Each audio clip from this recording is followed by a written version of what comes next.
can't realize I'm fighting for my life.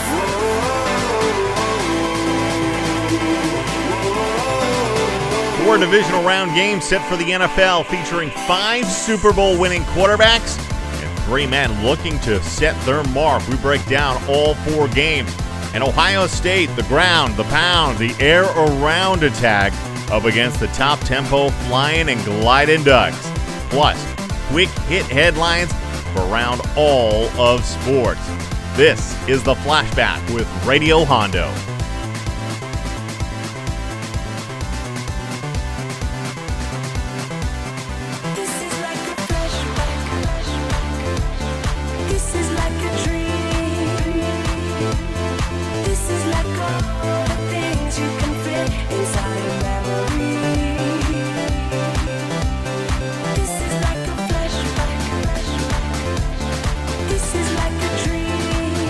Hello, everyone, and welcome into the Flashback. I'm Radio Hondo. We have a great weekend of both professional and college football all set to go, of course, with the AFC and NFC divisional round matchups and Monday's national championship game as well.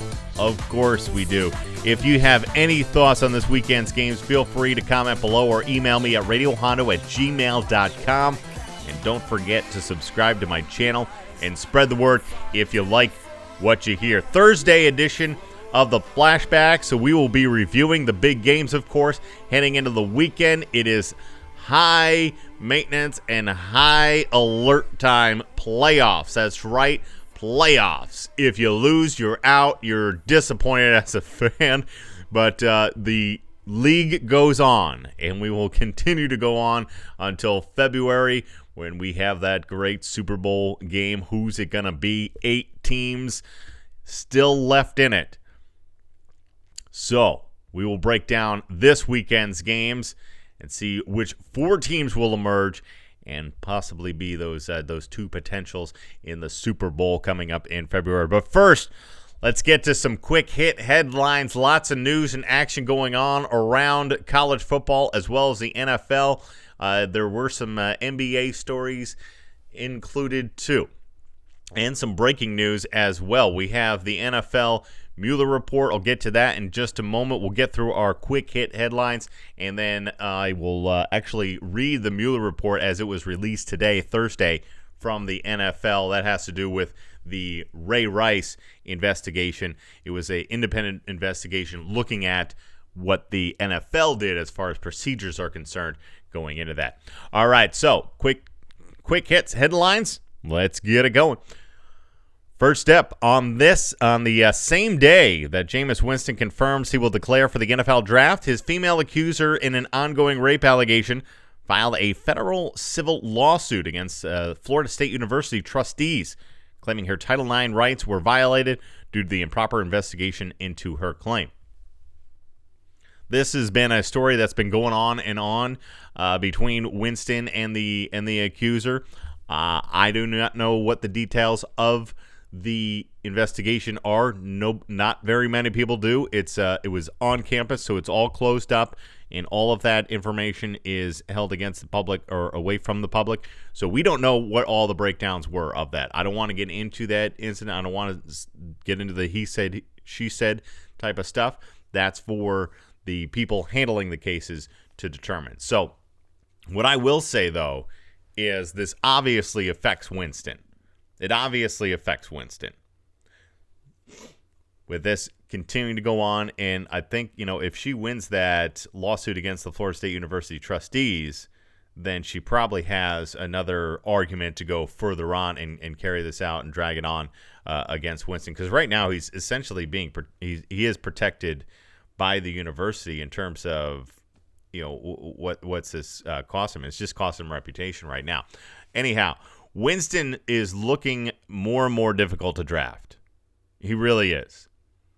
You have this. You have the chemistry that he needs to have with coaches taking place.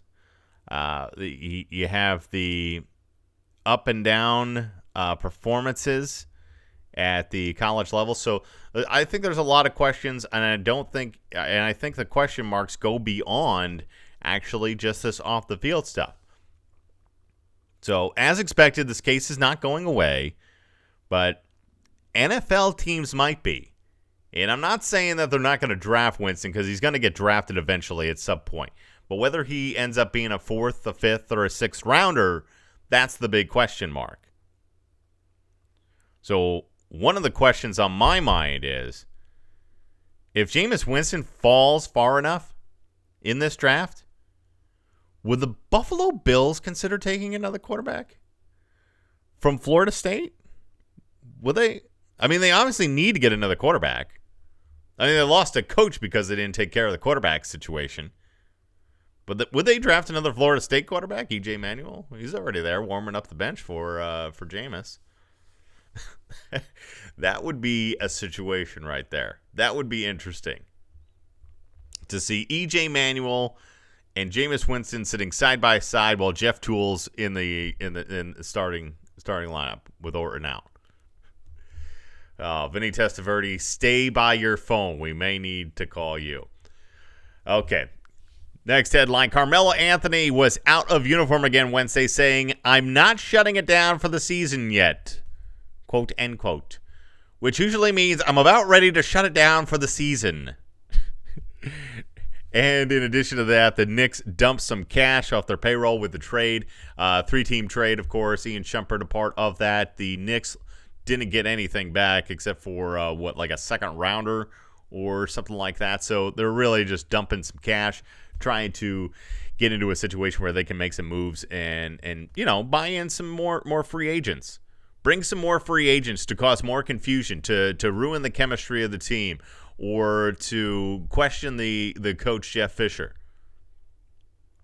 Not be familiar with his system, which hasn't been around for long. Or at least the way he implements it. Should clarify there. Not that the triangle is working anyway. And it's a triangle offense. It's supposed to look like a pyramid, right? Yeah, well, for some reason, it's looking like a circle with a dot flying around the end of it. That dot being Carmelo Anthony. Just flying around the perimeter, shooting up some shots. And then you got the rest of the team in a circle underneath the hoop.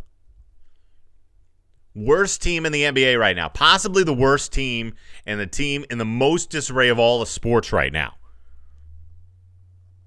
You can put Jacksonville. You can put maybe Cleveland in there. At least with Jacksonville, you don't have news coming out all the time. But then again, it is Jacksonville, so maybe news just has difficulty coming out of that city at all. No offense, Jacksonville. But it's not New York City. And, of course, the Jets. So two of your teams, and the Mets aren't that far off. Let's be honest, the Mets aren't that far off. All their free agent mishaps. But let's get to the real problem. The real answer, the real problem, and people have been saying it for years and years, it's the Dolans. Dolan needs to sell this team.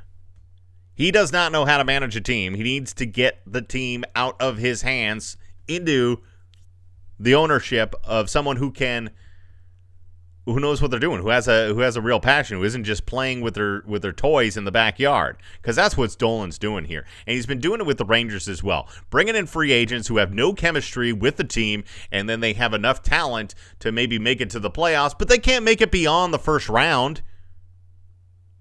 They can't make it beyond the first round at all. The Rangers will do that from time to time when they have a good goaltender. But in the long haul, they're not getting far. They're not winning Stanley Cups. And on the basketball side, they're not even making the playoffs this year. They're not making the playoffs in an East Conference that can, it's a little bit stronger this year. But it's definitely not as strong as the West. We all know that. The top five are a little bit stronger now in the East, but you still shouldn't have that difficult of a time getting into the playoffs. And you're not under a situation where the LA Lakers are in, where, they have their aging star and a lot of pieces and elements on the side just kind of have gone away over the years. You're dealing with a situation in New York where you just overpaid one guy. And I love Carmelo. He did a lot of great things for Cuse. I grew up a Cuse guy. brought us a national title. Ever regretful, ever thankful for that. But the key situation is that they're not winning. And when you're not winning, that stuff doesn't matter. Unless you want to just rely on selling one T-shirt and just being the place to go during the week when there's nothing else going on in the city. But it's New York City. There's a lot more going on. The ticket sales are going to drop. Whatever. The point is, it's a mess there.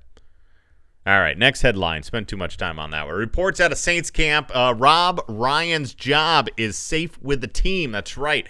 According to Larry Holder of the Times, Piccione, Piccione, Picaune. All right, in New Orleans, the Times paper in New Orleans.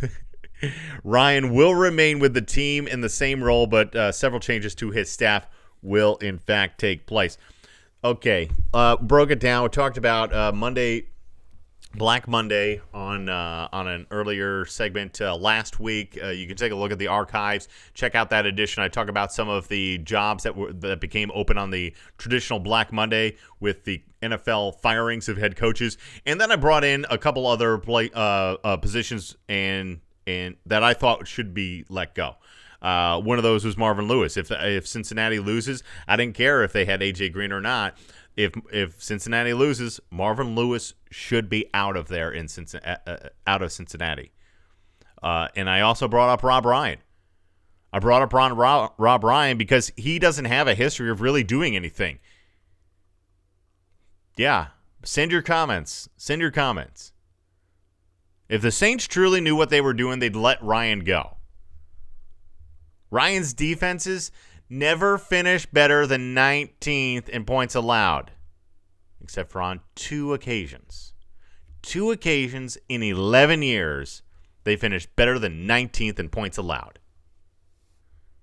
19th's on the other side of middle of the pack, for those of you math wizards out there. In points allowed, just twice in 11 years. Only twice in 11 years, better than 16th in points scored as a defense. Okay. So you might say, oh, well, they weren't, they might have been allowing a lot of points, but they're opportunistic defenses. They pounce on the ball. They're going to put up some points. They're going to actually return some takeaways for some touchdowns. Only twice better than 16th in points scored. So again, only twice better than half the pack. And only 3 times in 11 years have they finished in the top 20 in takeaways.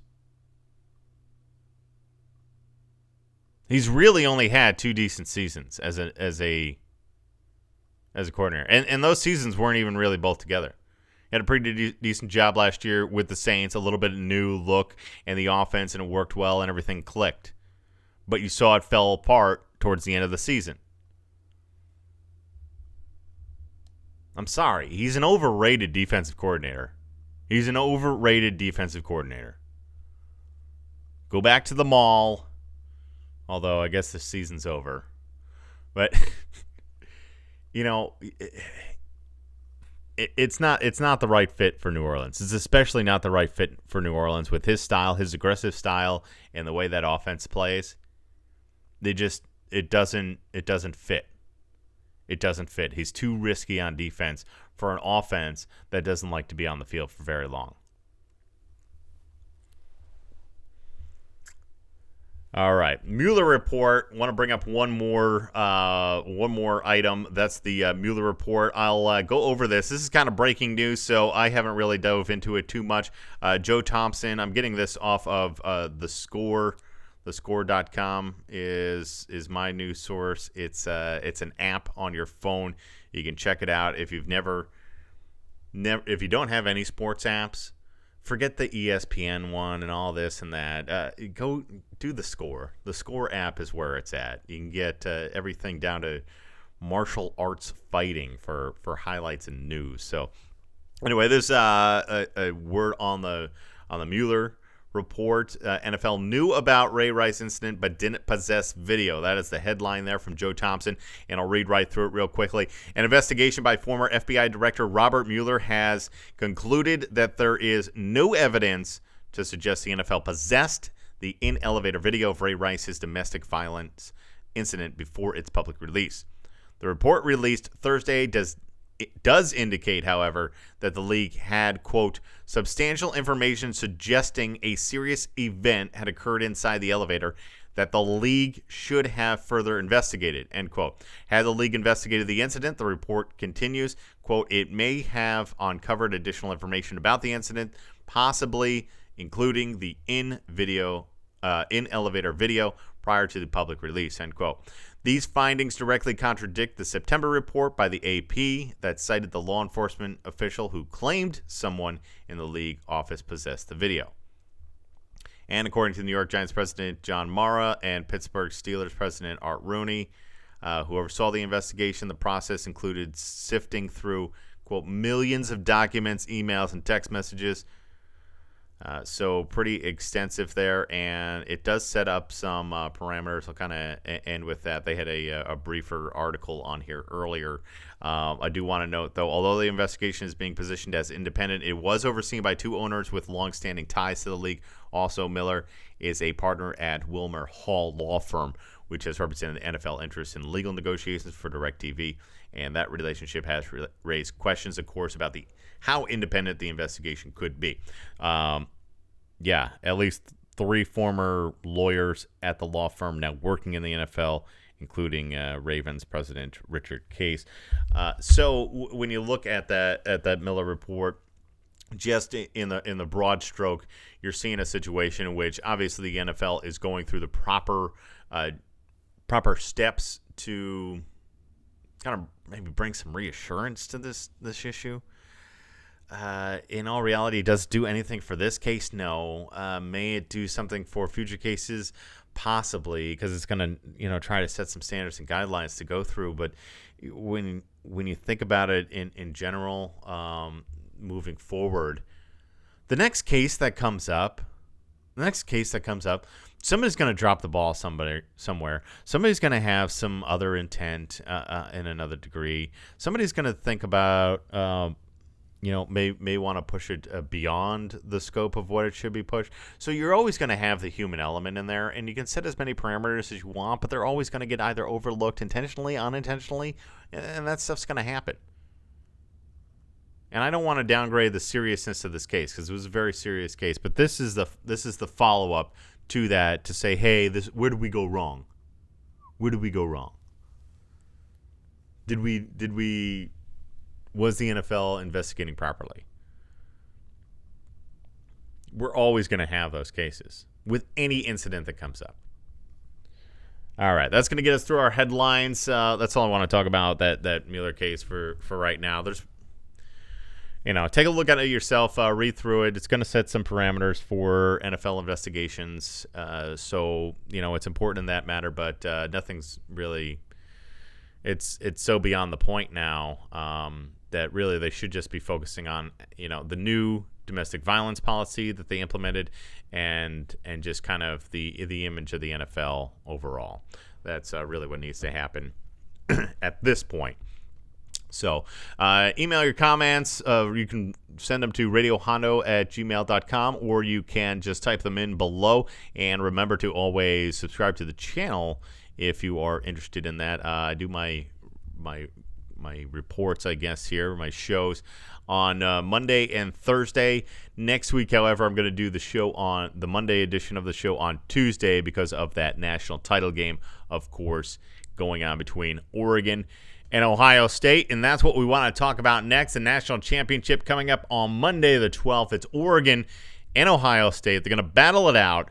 And I spoke in depth on Monday's show about the Oregon Ducks, of course, with their battle with they were taking on Florida State and Jameis Winston. Spoke about that on Monday's show and went into depth about the Oregon Duck team in particular and why I think that this team is a new team. It's ready to take that final step. So many people, especially out west did want to see this Oregon Duck team up against an Alabama team, of course, instead of the Bucks. But we will have the Ducks and the Bucks. Ohio State took care of Alabama on Thursday with a power running attack and timely passing. The addition of some turnovers and a stout defense certainly helped after they spotted the tie with 21 points. So the question is now,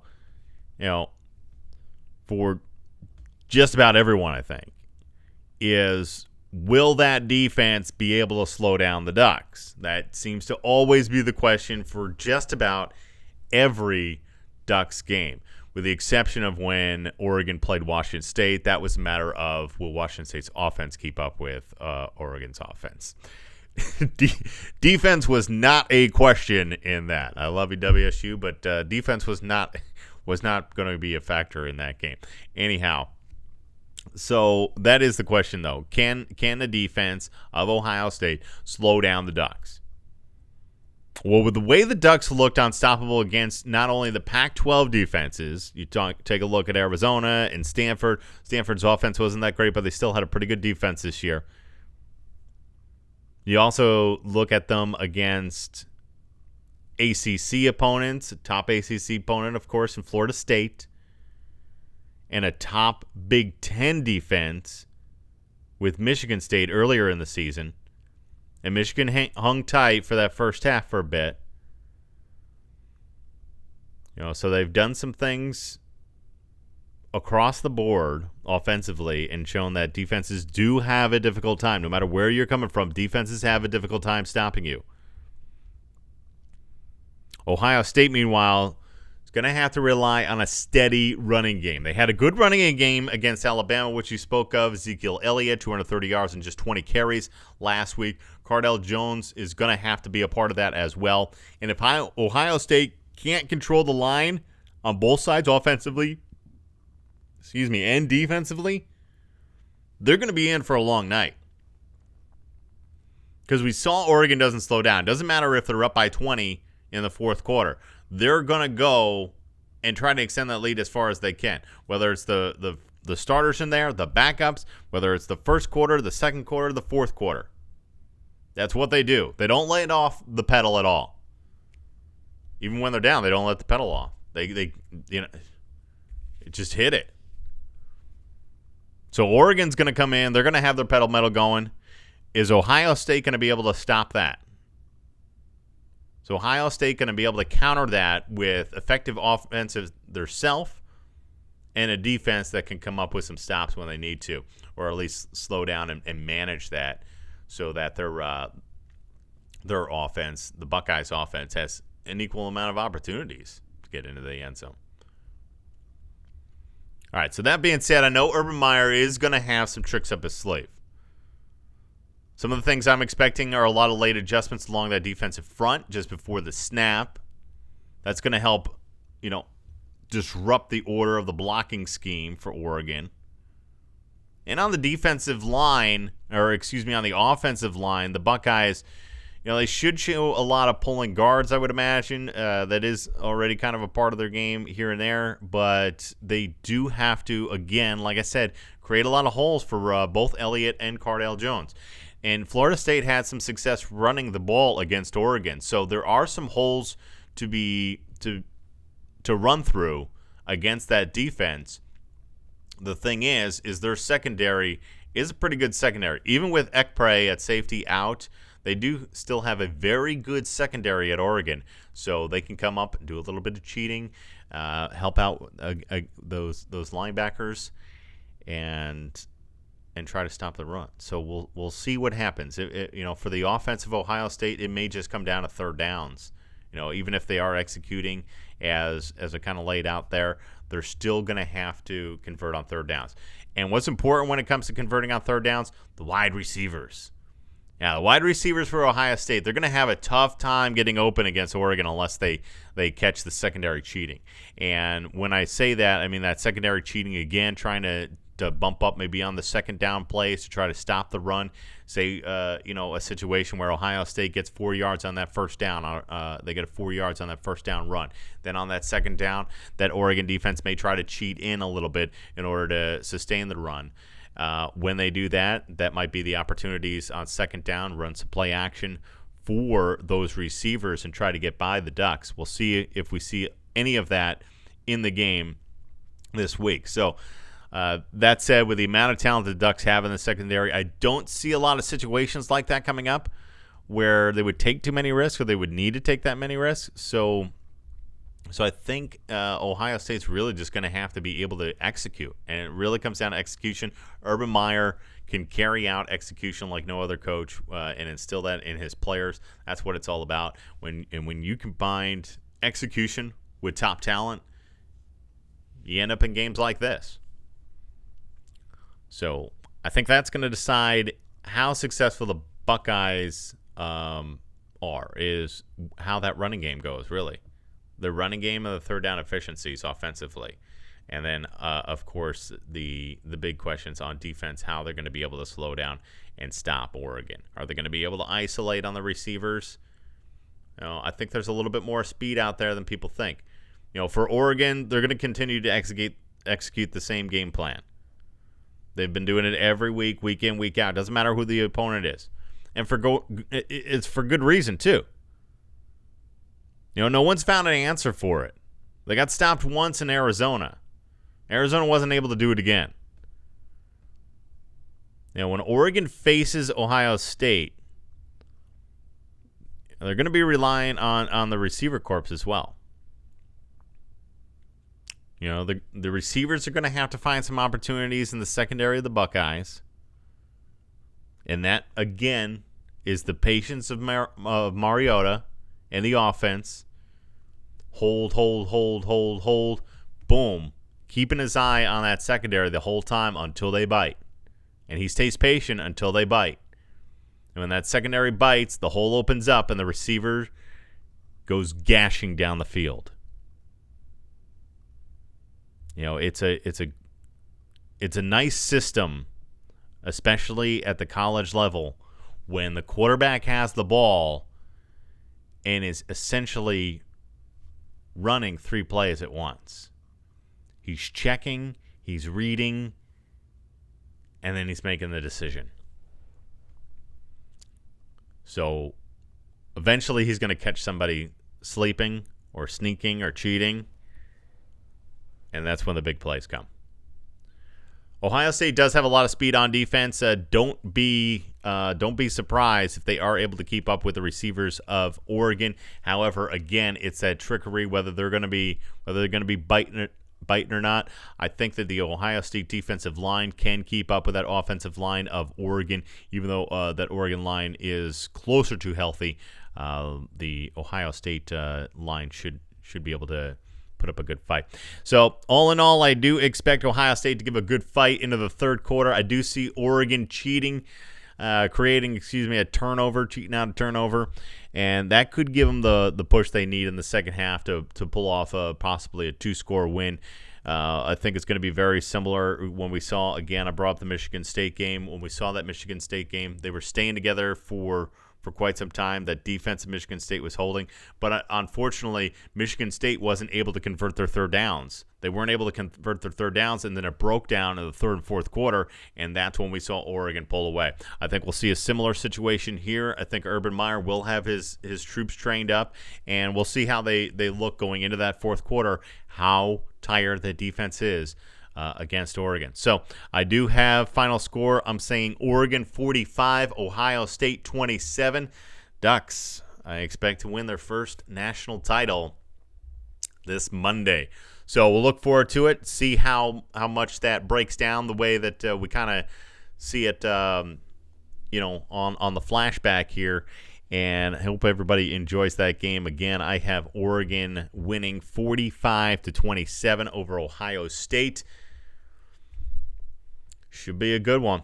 All right, coming up, segment 2, it's time for the NFC divisional round breakdowns. That's right, we're done with the college game. Moving on to the NFL game. Dallas at Green Bay, Carolina at Seattle, flip-flop it in terms of schedule and order, and stick around and tune into that. We will have that for segment 2, so just click on to segment 2 if you have some time. Remember, please leave comments, feedback, and thoughts on these topics, any topic or topics in general. You can do that right here on this page, and you can also email me as well at radiohondo@gmail.com. Also, don't forget to subscribe to my channel if you do enjoy what you're hearing. Remember, it's all sports and it's all fun. That's why we love it. All right, thanks for listening. This is the Flashback with Radio Hondo.